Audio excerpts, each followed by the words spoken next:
UP में विधान परिषद की 2 सीटों के लिए होने वाले उपचुनाव में समाजवादी पार्टी और बीजेपी दोनों ही तैयारियों में लगी हैं, लेकिन सपा के पास इन सीटों को जीतने के लिए पर्याप्त वोट नहीं है, जिसके चलते कयास लगाए जा रहे हैं कि अखिलेश यादव शायद इन सीटों पर उम्मीदवार भी खड़े नहीं करेंगे। खबर यह भी है कि सुबह सपा के मुखिया ओपी राजभर भी अपने बेटे अरविंद राजभर को विधान परिषद भेजने की जुगाड़ में लगे हैं।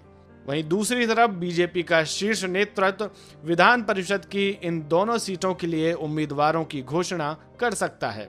जिन 2 सीटों पर उपचुनाव होना है उन पर बीजेपी की जीत तय मानी जा रही है, क्योंकि एक सीट पर जीत के लिए 200 वोटों की जरूरत है और इतने वोट विपक्ष की सबसे बड़ी पार्टी समाजवादी पार्टी के पास भी नहीं है।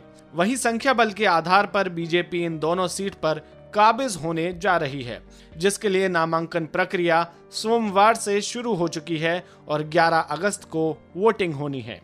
विधान परिषद की इन सीटों पर उम्मीदवारी के लिए कई बीजेपी नेताओं के नाम चर्चा में हैं। अधिकतर नाम प्रदेश के और क्षेत्रीय पदाधिकारियों के हैं।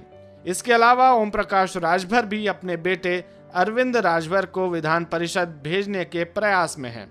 चूंकि हाल ही में उन्होंने सपा से नाता तोड़ा है, ऐसे में अब देखना होगा कि बीजेपी का शीर्ष नेतृत्व ओपी राजभर को समाजवादी पार्टी से विद्रोह करने और एनडीए उम्मीदवार के पक्ष में वोट देने के बदले में उनके बेटे अरविंद को विधान परिषद भेजने का रिटर्न गिफ्ट देती है या नहीं।